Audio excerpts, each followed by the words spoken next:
Alright, ladies and gentlemen, welcome to another video. Today I'm going to be talking about how to defeat the English civilization. I'm going to talk about the English as a civ, what they're good at, the strategies they use, and how you can defeat those strategies, how to counter them. I'm going to be showing you how to universally counter the Feudal all-in, the Dark Age rush, and how to play an alternative HRE control strat, specifically designed to dealing with English. And lastly, I'll show you how to play the English mirror. Right, so there are a couple of strategies that you'll commonly see when you're playing against English. So that would be Dark Age rushing, Fast Castle, and the Longbow rush. Those are the most common three strategies that they use. D-rushing, also called Dark Age rushing, is used against civs like Delhi, Abbasid, the Chinese, because you want to cut off their gold and they don't directly have a counter in Dark Age to deal with the Vanguard men at arms, because spearmen in Dark Age, well, it's not really worth it to go for barracks. And so you could use civ units like scholars, prelates to heal your gold gathering villagers. In this case, with this replay that I'm about to show you, I used the tax system to get gold without even having to gathering from the gold vein. But in most cases, you can counter the Vanguard men-at-arms by going to an opposite gold and gathering the rest that you need. So in this case, I need 90 gold here. And so I could take 9 villages like this. And then I could go gather one round, so 10 each, come back. And then I would have the 200 gold for HRE. All I would need is food. And then I can go wood, make the units to counter the men-at-arms. With the Chinese, I can go for the tax as well. So every time these drop off any amount of resources, they generate at least one tax in here. And so the imperial official can gather extra gold from the villages that are dropping off here. So every time they gather one resource, they drop it off, you get one tax. And it looks like this.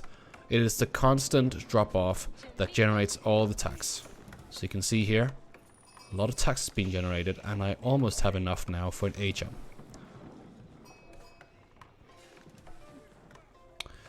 I've been pushed off my gold here, and what I want to do is I want to make a stable. The problem with making a stable against the English is, if they already have a barracks to produce Vanguard men-at-arms, they most likely will make spearmen. And so you have to make archery ranges afterwards to deal with the spearmen. Archery ranges are also a great way to deal with feudal all-ins in general. So if you're playing as the opposite, let's say, and you know they are going for barracks, so you're both going feudal, they didn't Dark Age rush you, it would be worth it to do a double archery range, because that would make their barracks useless. They can't really make any units from there that are useful. Maybe they can make men-at-arms, but they're not really cost effective early on. And so they are probably going to spam a lot of longbows. You can use the speed of normal archers to counter longbows, because normal archers are quicker than the longbow. I'm going to show you in a second. So we have the stable being dropped here. I'm going to be producing a couple of horsemen, and they're going to be going for the men-at-arms here. Here I also take out the sheep, which is a nice little addition here. And then I take out the men-at-arm after. I'm also lucky to get a surround on the scout, but this is not really relevant to the video itself. What you need to get from this is, you can use the villagers to fight, if you have a lot of them, but you can also make horsemen and they will deal with the Vanguard men-at-arms. So I have a scout here. I scout that he's gonna go for spearmen and horsemen. Spearmen as a counter to my sorry, not spearmen and horsemen, spearmen and longbows. And the spearmen will deal with the horsemen. So I drop 2 archery ranges, and then I focus on wood here in a second. I have an imperial official that'll go and get the extra drop off. So I will stop making horsemen in a second, and then I'll go full on archers. The archers, as I spoke about before, are faster than longbows. So you can easily run down a feudal army like this. And this is not a full force, by the way. This is a harassment army. Just enough to deal with horsemen when it comes to spears, and then the purpose is really to poke at the stone, poke at the wood, to try to get some villager kills or some idle time. So you see the archers here being quite effective against the spearmen, naturally. And then the horsemen can run down the rest of the units together with the archers after. It's important when you recognize the strategy of the English here, which is to either go for eco or for an H-up, that you then go and you make use of that weakness. The fact that they don't have a lot of units, you can go and harass their woodline, for example, like I'm about to do here. So I scout that there's a full woodline here. He has farms. And so I send units in from both sides of the woodline, and that makes me able to take out 2-3 villages here. I lose a couple of archers. It's worth it, because 2-3 villages is a lot of resources you're not getting. And those archers, well, they don't really matter. I need to get some value from them anyways.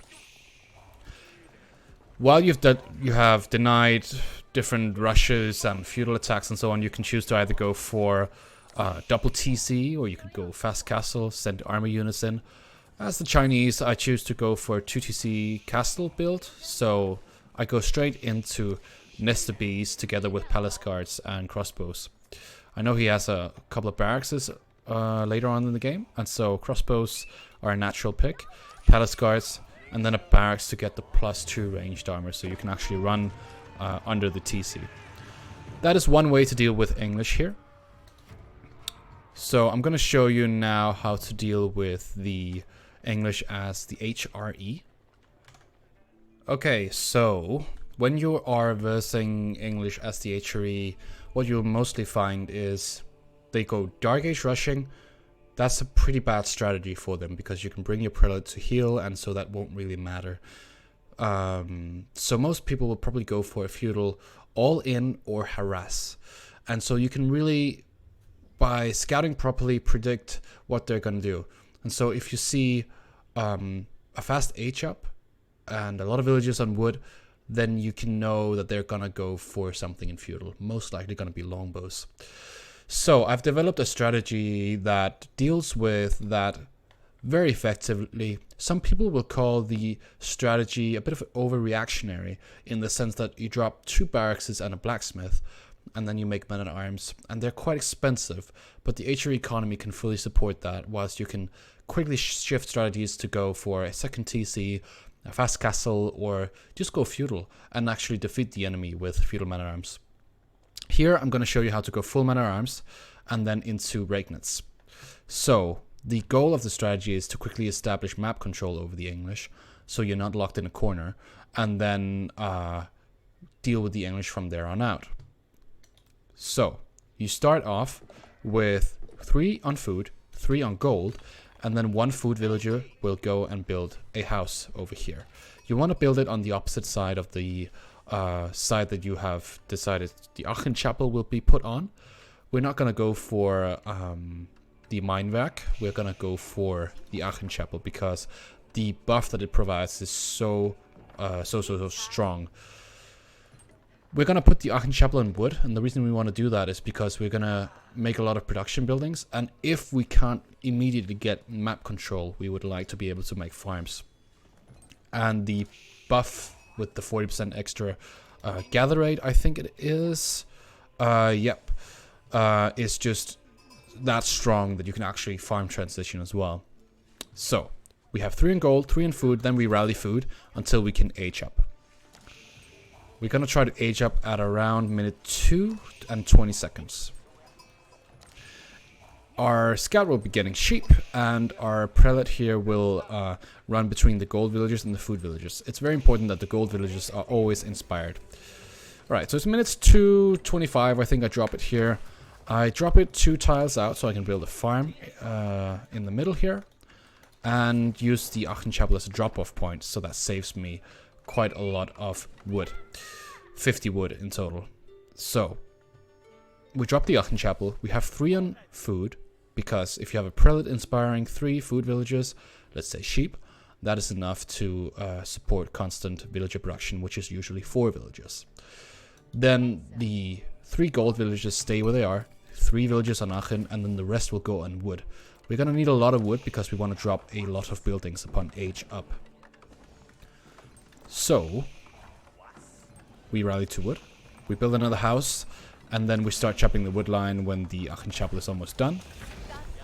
That's gonna give us enough wood to now immediately drop a blacksmith and a barracks. We need the blacksmith very early on because we need 2 techs from it. One tech is marching drills, which is a 15% movement speed. 10% movement speed for infantry and religious units. So that's your prelate and that is your archers, it's your men-at-arms. Men-at-arms have the same movement speed as longbows, but if you get marching drills, you can run down longbows very effectively if you just micro them a little bit. After that, we research +1 ranged armor because longbows do nothing against men-at-arms with +1 ranged armor. And then we produce our men-at-arms. The goal here for the eco itself is to get 15 villages on food and 3 villages on gold. So we've never really moved these gold villages, but we have rebalanced the wood villages that we had before onto food. 15 food villages is what we need to make constant men-at-arms from 2 barracks. So we are, in this case, just gonna go straight at the enemy because he doesn't have that many longbows yet. It's a harassment force, not a full-on feudal assault. And so if this was a full-on assault with a better timing a little bit earlier, what I would do is I would put the man-at-arms a bit more into the base, scout the enemy army, and then I would wait for my +1 ranged armor to kick in and then run them down. If your enemy goes for barracks early on, that's even better for you. You just gotta not attack the vanguard men-at-arms if they choose to go for that, or the feudal men-at-arms, because you want to take out the longbows. And so they're really, really strong at running down the longbows here, the men-at-arms, and they deal a good amount of damage as well. And so the longbows can't really do much. He runs back to base, and at this point we have 10 men-at-arms, so 7 minutes into the game. We've taken the deer, we're on gold. Now we're going to go on the boar, because we want to go for a lot of food. We want to get the H up, so we can take relics, get that free gold, and then go knights and men-at-arms. At this point, we could probably have gone for full men-at-arms push, but it's like sometimes a bit risky as well, because if your opponent has a lot of army, then you're probably just going to lose a lot of food on making men-at-arms that are not going to gain any value. And so I play it safe here. I have map control. As long as I have map control, I won't make any more army. I'll just go straight for castle and get the army units and the +2 ranged armor. And then I can run under the TC, win the game that way. So that's how you play this strategy. Very simple. And some people have said to me in my Twitch chat, oh, this doesn't work. Oh, you can't pull this off. This is only because it's prairie, you have a lot of sheep or whatever. I don't have a lot of sheep here. I just immediately get map control. I haven't actually encountered a game yet where this haven't worked. I've had games where my opponent never stopped making feudal army, and so I added another TC to support the extended feudal. It's very important when you're playing against English that you don't neglect their feudal utility, because they are so strong with longbows and men-at-arms in the feudal age. That is very important that you go for units. You can't deny it. So important that you choose the right strategy when facing the English. In this one, you could go for second TC, fast castle, full men-at-arms and 1 TC. We are not going to go Burgrave. That's very important, because Burgrave is the equivalent of 5 barracks. We already have 2. So I could just get another 450 wood, drop the 3 more barracks, and I would have the equivalent of a Burgrave. So those are things to consider. If I had 1 barracks, because you can do this with 1 barracks as well, maybe I would consider going Burgrave, but I highly discourage it, because the gold that you generate from the relics is just a lot. So probably go for that. Anyways, now we will head on to the English on English, so the English mirror. Alright, so when it comes to the English mirror match, most of the time it's going to be longbows on longbows. So it's going to be a lot of ranged units. You're going to need some techs for that. So it's important that you get your blacksmith rather early. Some people will say it's a good idea to get a lot of longbows first and then go for the blacksmith. But an early upgrade can also help you in those early fights. So say you go for an early blacksmith and you get +1 ranged armor. That can help you increase your power level very quickly, and you can take those early fights and get quick control of the game. And I'm going to show you how you do that in this matchup. I'm going to try to produce as many longbows as I can, whilst I get a blacksmith up and running here, and the gold necessary for +1 ranged attack. So, the first few fights here, I'm a little bit outnumbered because I go for the blacksmith early on. But, if I play it correctly, I don't lose too many units here. I do lose that one. Then I can get the +1 ranged attack, and all of a sudden I'll be dealing a lot more damage. And so you see up here, he has 6 longbows, I have 5. My opponent is gonna continue on making longbows, and so will I. Now, the important fights come around this point, where I have +1 tech, but he only has the standard ones.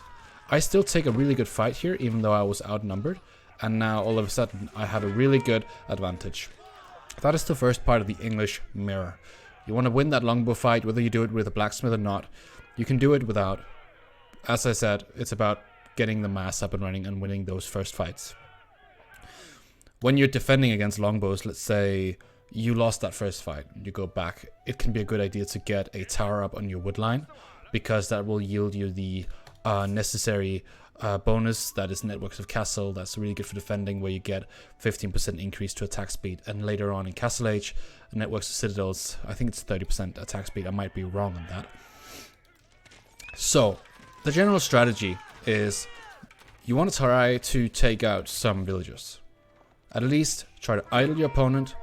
You just want to get value out of your longbows whilst you work your way towards getting enough food and gold to go Castle Age, and then get into army units, preferably knights. So I try to take a few villagers out here. I poke a little bit. I'm gonna idle the eco as much as I can whilst I get the gold and food here. So let's speed it up a bit.